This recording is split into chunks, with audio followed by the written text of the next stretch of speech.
Avez-vous déjà eu le sentiment que plus vous partagez votre expérience, moins les gens semblent vous comprendre? Que plus vous essayez d'expliquer votre douleur, vos rêves ou vos projets, plus tout cela semble insignifiant. Vous vous sentez vulnérable et avancer devient plus difficile. Il y a une raison profonde à cela, et Carl Jung le savait très bien. Jung a découvert que les êtres humains ont un besoin inconscient de confirmer leur existence à travers le regard des autres. Nous recherchons l'approbation, la compréhension, la sympathie. Mais dans ce processus, nous cédons souvent notre pouvoir personnel. Chaque fois que vous partagez des détails intimes de votre vie sans sagesse, vous offrez quelque chose de précieux, votre énergie intérieure. Et même si cela semble anodin, cela a un prix. Ce que vous donnez ne vous appartient plus totalement. Garder le silence n'est pas un signe de faiblesse. C'est un signe de maîtrise. Les personnes les plus fortes ne sont pas celles qui parlent le plus de leur chemin.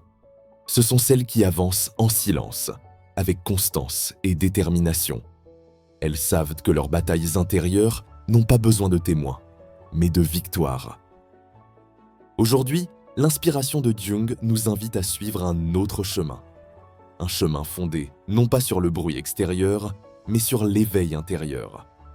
Nous allons explorer 15 leçons qui vous montreront pourquoi le silence au bon moment est l'un des actes les plus puissants que vous puissiez accomplir et comment il peut devenir votre plus grand outil de transformation. Mais avant de continuer, souvenez-vous d'une chose. Ce dont on ne parle pas est cultivé. Et ce qui est cultivé en secret se manifeste avec une force immense dans le monde visible. Si ce type de contenu vous aide à mieux vous comprendre, à reprendre votre pouvoir intérieur et à avancer avec plus de clarté, abonnez-vous à la chaîne et mettez un pouce bleu. Cela soutient ce travail et vous permet de ne pas manquer les prochaines vidéos. Si vous êtes prêt à cesser de raconter votre vie et à commencer à la construire, restez avec moi jusqu'à la fin. Ce que vous allez entendre pourrait changer durablement votre manière de voir, votre vie, vos relations et votre destinée. Leçon numéro 1. Les mots en révèlent plus que vous ne pouvez l'imaginer. Chaque fois que vous parlez, vous laissez une trace, non seulement sur ceux qui vous écoutent, mais aussi sur vous-même. Jung disait qu'en verbalisant une émotion ou une expérience, vous la sortez de votre inconscient pour la projeter dans le monde extérieur. Cela peut soit vous aider, soit vous affaiblir. Tout dépend de quand, comment et avec qui vous parlez. Avez-vous déjà dit quelque chose d'important à quelqu'un pour ensuite ressentir un regret, comme si vous aviez perdu quelque chose? Ce n'est pas une coïncidence, c'est votre esprit qui vous signale. Ce moment était exclusivement à toi et tu l'as donné trop tôt. Les mots ont un poids. Si vous les utilisez inconsciemment, vous finissez par vous vider de l'intérieur. Le silence, en revanche, vous protège. Il vous donne du temps, vous permet de ressentir, de comprendre et de traiter l'information avant de vous exposer. Aujourd'hui, plus que jamais, nous sommes habitués à tout partager. Sur les réseaux sociaux, dans les messages, dans des conversations futiles. Nous nous arrêtons rarement pour penser. Ai-je vraiment besoin de dire cela? Ou est-ce que je le dis parce que je ne sais pas comment gérer ce que je ressens? Apprenez à observer, à écouter votre monde intérieur. Tout ce que vous pensez n'a pas besoin d'être dit. Certaines choses ont juste besoin d'être comprises. Leçon numéro 2. Le silence rend plus fort. Il existe une force mystérieuse qui grandit dans le silence. Jung comprenait cela comme l'incubation de l'âme. Lorsque vous cessez de raconter aux gens ce qui vous arrive, vous commencez à le vivre plus intensément. Au lieu de chercher du réconfort à l'extérieur, vous le cherchez à l'intérieur de vous. Et cela éveille une sagesse que peu connaissent. Savez-vous pourquoi vous vous sentez parfois encore plus confus après avoir parlé de vos problèmes à quelqu'un? C'est parce que vous attendez souvent une solution que vous seul pouvez trouver. Le silence vous oblige à vous confronter à vous-même. C'est dans cet espace intime que naît la véritable transformation. Vous n'avez pas besoin que les autres vous comprennent pour guérir. Vous avez besoin de vous comprendre vous-même, de vous réconcilier avec votre histoire votre douleur et vos doutes. Et ce processus ne nécessite pas de témoins. Il exige un engagement. Si vous apprenez à vivre vos processus sans le besoin constant de les partager, vous ressentirez une paix durable et profonde qui ne dépend de rien d'extérieur. Leçon numéro 3. Le besoin d'approbation vous affaiblit. L'un des plus grands obstacles à la croissance personnelle est le besoin de tout raconter pour obtenir une validation. Jung affirmait que l'ombre d'une personne se nourrit de son insécurité. Et une manière courante d'exprimer cette insécurité est la compulsion de parler. Lorsque vous parlez pour être compris, accepté ou loué, vous laissez votre identité dépendre des autres. Cela vous rend vulnérable, prévisible et fragile.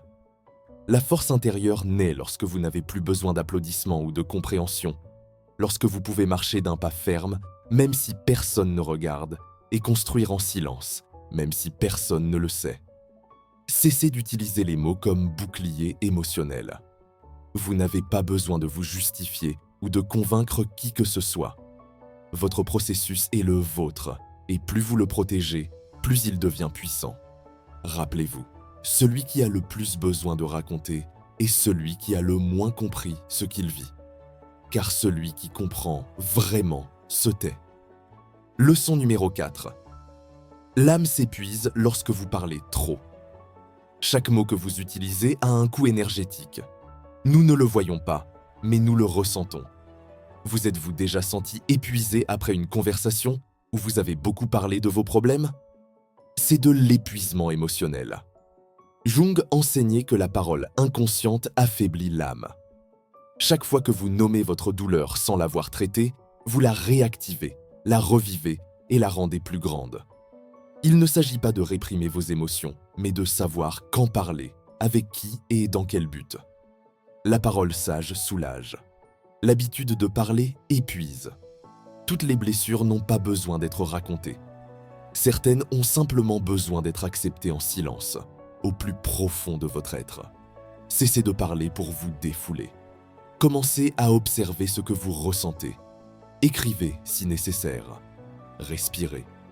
Acceptez sa présence et voyez comment l'énergie qui s'échappait autrefois dans les mots se transforme maintenant en force intérieure. Leçon numéro 5. Tout le monde ne mérite pas de connaître votre monde intérieur. Jung croyait que l'âme se protège en établissant des limites. Et l'une des plus importantes est de savoir à qui vous ouvrez votre monde émotionnel. Tous ceux qui vous écoutent ne le font pas toujours avec respect. Certains ne sont là que par curiosité, d'autres par envie. Et il y a ceux qui utilisent votre vulnérabilité pour vous juger ou vous affaiblir. Votre vie n'est pas un spectacle. Vous n'avez de compte à rendre à personne. Vous seul savez ce que vous avez vécu, ce que vous ressentez et le prix de chacun de vos pas. Parler trop, c'est ouvrir des portes qu'il est ensuite difficile de refermer. Souvent, ces espaces envahis se transforment en nouvelles blessures. Soyez sélectif. Traitez votre histoire comme quelque chose de sacré, car elle l'est. Tout le monde ne mérite pas de connaître vos batailles, et encore moins vos rêves. Le silence est une forme de respect de soi. Leçon numéro 6. La transformation se produit dans le cachet.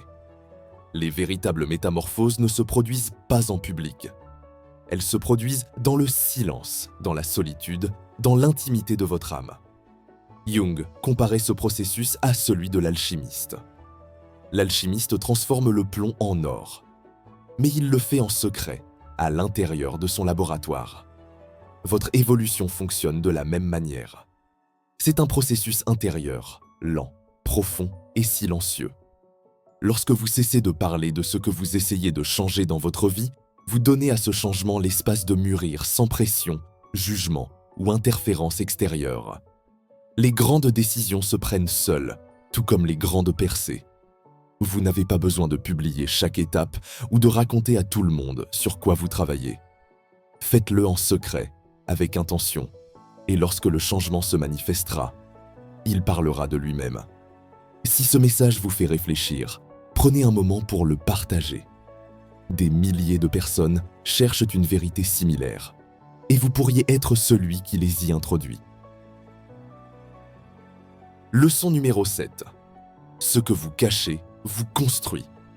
Carl Jung disait « Ce n'est pas en punition, mais en opportunité ». Chaque pensée que vous décidez de ne pas partager devient une matière première pour votre croissance. C'est comme une graine plantée dans l'obscurité. On ne la voit ni ne l'entend, mais elle est vivante. Pendant que personne ne regarde, elle prend racine.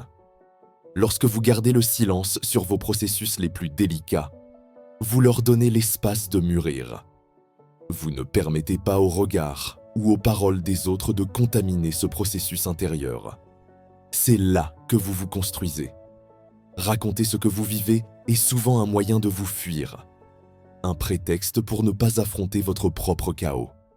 Mais lorsque vous osez rester en silence avec ce que vous portez en vous, une puissante transformation commence. Vous apprenez à contenir votre vérité sans dépendre de personne. Il n'y a pas de plus grande force que celle de celui qui peut coexister avec sa propre ombre et avancer avec la lumière. Leçon numéro 8. Tout n'a pas besoin d'être expliqué. L'âme humaine est un mystère. Et Jung le savait mieux que quiconque.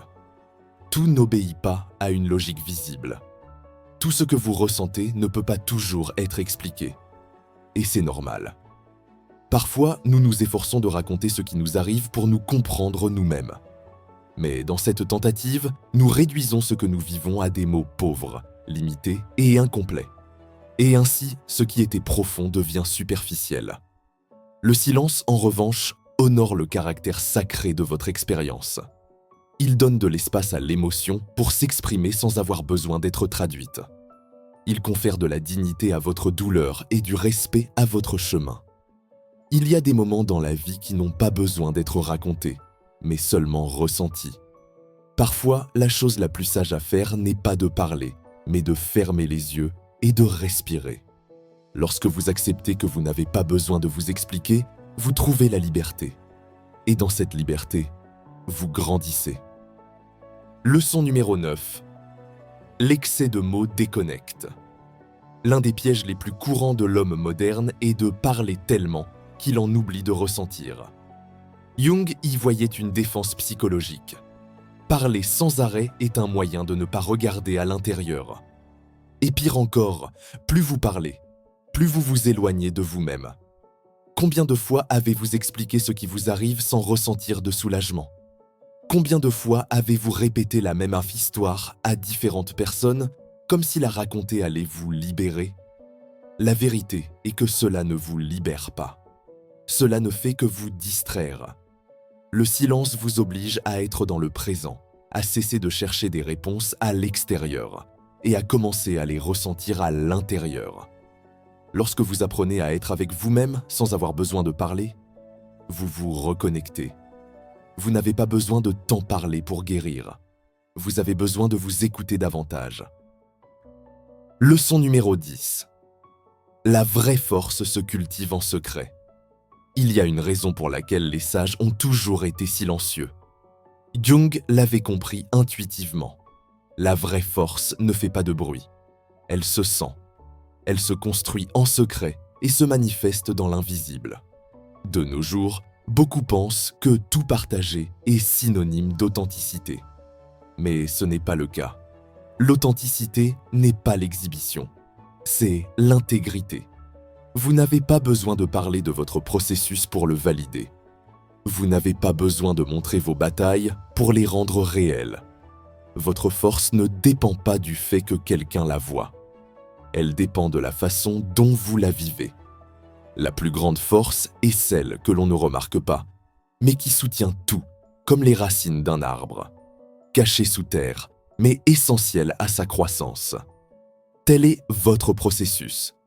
Votre âme, profond, silencieux et réel. Si vous comprenez la profondeur de ces leçons, vous savez déjà pourquoi Jung n'était pas seulement un psychologue, mais un maître de l'âme. Le silence n'est pas une absence, c'est une présence pure. Et lorsque vous y habitez, vous commencez à entendre votre vraie voix. Si ce que vous entendez vous touche, faites-en quelque chose. Gardez-le. Écrivez-le. appliquez-le. Et si quelqu'un d'autre a besoin de l'entendre, partagez-le. Parfois, un seul mot peut éveiller celui qui en a le plus besoin. Leçon numéro 11. Une révélation prématurée affaiblit le processus. Jung disait que l'âme a besoin d'espace pour s'organiser avant de pouvoir être partagée. Lorsque vous racontez quelque chose trop tôt, sans l'avoir compris, vous l'exposez à des interprétations qui peuvent embrouiller davantage votre chemin. Peut-être cherchiez-vous un conseil et avez reçu un jugement. Ou peut-être un soulagement et avez reçu des doutes. Cela arrive lorsque vous ouvrez votre processus avant qu'il ne soit mûr. Imaginez une fleur qui s'ouvre avant l'heure. Elle se fane. La même chose vous arrive lorsque vous révélez ce qui n'est pas encore prêt à voir la lumière. Apprenez à attendre.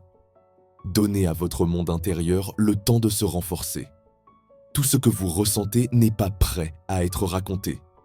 Et quand ce sera prêt, vous le saurez. Vous ne le ferez pas par nécessité, mais par choix conscient. Celui qui sait attendre en silence devient le maître de son processus. Leçon numéro 12. Le silence dérange les personnes peu sûres d'elles. Ceux qui ne savent pas être silencieux avec eux-mêmes ont tendance à se méfier de ceux qui le peuvent. Lorsque vous choisissez le silence, certains vous critiqueront, distants, renfermés, froids. Jung l'expliquait clairement. Beaucoup de gens se sentent menacés par le silence des autres, car il leur rappelle tout ce qu'ils n'ont pas résolu. Ils préfèrent le bruit pour se distraire de leur propre vide. Ne changez pas votre façon d'être à cause de l'inconfort des autres. Vous n'avez pas à combler un silence qui ne vous appartient pas. Votre paix intérieure est plus importante que n'importe quelle approbation extérieure. Rester dignement dans le silence est une des formes les plus pures de liberté. Et celui qui vous apprécie vraiment comprendra votre énergie, même sans mots. Leçon numéro 13. Le bruit extérieur étouffe l'intuition. Nous vivons dans un monde saturé de paroles, d'enregistrements et de publications. Au milieu de ce bruit, nous perdons l'essentiel, la voix de notre intuition. Jung croyait que chaque être humain possède une sagesse naturelle, une boussole intérieure qui guide ses pas. Mais cette voix ne crie pas, elle chuchote. Si vous parlez, racontez, expliquez et vous justifiez constamment, vous ne pourrez pas l'entendre. La prochaine fois que vous serez confus, ne cherchez pas quelqu'un à qui parler. Asseyez-vous avec vous-même, éteignez tout, respirez et écoutez. Au début, vous n'entendrez peut-être que le bruit mental. Mais si vous tenez assez longtemps, vous commencerez à percevoir une voix différente. Cette voix qui vient du plus profond de vous, c'est votre intuition et elle détient plus de réponses que vous ne pouvez l'imaginer. Elle ne parle que dans le silence. Leçon numéro 14. Parfois, le silence est votre meilleure protection. Quand vous avez mal, été trahi ou perdu quelque chose d'important, l'impulsion naturelle est de parler, raconter, créer votre vérité, déverser vos émotions. Mais Jung enseignait que le silence est souvent non seulement sage, mais protecteur. Parler au milieu de la douleur vous rend vulnérable à ceux qui ne méritent pas votre confiance. Votre vérité peut alors devenir un spectacle pour ceux qui ne comprennent pas ce que vous traversez. Le silence, en revanche, vous protège. Il vous donne le temps de voir clair, de guérir sans vous exposer, et d'empêcher que votre processus ne soit manipulé par d'autres. Tout le monde ne mérite pas de savoir ce que vous ressentez, et tout le monde ne saura pas traiter ce que vous partagez avec soin. Protégez vos moments sacrés. Vous verrez votre guérison s'accélérer lorsqu'elle n'est pas contaminée par les voix des autres. Leçon numéro 15. Le silence révèle qui vous êtes vraiment. Lorsque les mots s'épuisent, qu'il n'y a plus rien à expliquer. Il reste votre essence. Le silence n'est pas une absence, c'est une révélation. Quand vous cessez de raconter ce que vous faites, ce que vous ressentez ou ce dont vous rêvez, vous commencez à le vivre. Dans cette expérience silencieuse, votre véritable moi se manifeste. Vous êtes ce que vous faites seul. Vous êtes ce que vous pensez quand personne ne regarde. Vous êtes ce que vous endurez quand personne ne le sait. C'est cela le vrai pouvoir. Car personne ne peut vous enlever ce qui n'a pas été raconté. Personne ne peut manipuler ce que vous seul savez. Votre silence n'est pas vide. C'est un territoire sacré. Et celui qui apprend à y habiter devient son propre maître. Maintenant, vous comprenez. Cesser de raconter ce qui se passe dans votre vie n'est pas se fermer. C'est se libérer. Ce n'est pas de la peur. C'est de la sagesse. Ce n'est pas de la froideur. C'est de la force. Carl Jung nous a montré que le chemin vers la véritable transformation ne passe pas par le bruit ni par l'opinion des autres, mais par une connexion profonde avec soi-même. N'ayez pas peur de vous taire. Ayez plutôt peur de parler avant d'être prêt, car les mots peuvent détruire ce que le silence est encore en train de guérir. Cultivez votre monde intérieur. Protégez-le. Et quand vous serez prêt à le montrer, vous n'aurez plus besoin de l'expliquer. Il sera visible. Le silence n'est pas vide. Il est fertile. Il nourrit. Il guérit. Il transforme. Se taire, ce n'est pas disparaître. C'est choisir d'apparaître depuis votre centre, depuis votre vérité. Et quand vous apprenez à vivre sans tout raconter, quelque chose d'incroyable se produit. Vous vous comprenez vous-même. Vous n'avez plus rien à prouver. Votre vie parle d'elle-même. C'est ça la force. C'est ça la maturité. C'est ça l'éveil. Jung nous a laissé ces leçons comme des phares dans le bruit du monde. Celui qui apprend à se taire avec sagesse ne cherche plus jamais à se faire comprendre. Alors posez-vous cette question, honnêtement. Quelle partie de vous mérite d'être protégée ? Quel processus traversez-vous qui a besoin de silence plutôt que de mots ? Donnez-lui de l'espace. Prenez-en soin. Aimez-la. C'est là que naît votre nouvelle version. Si vous êtes arrivé jusqu'ici, quelque chose en vous est déjà en train de s'éveiller. Quelque chose qui refuse de vivre à moitié. Quelque chose qui choisit le silence non pour fuir, mais pour être libre. Ce n'était pas simplement une vidéo. C'était une invitation à une autre façon de vivre. Plus consciente, plus solide, plus vôtre. Alors prenez un instant. Fermez les yeux. Respirez.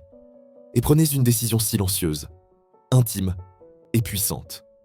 Prendre soin de votre monde intérieur, le protéger et habiter pleinement votre processus sans tout raconter.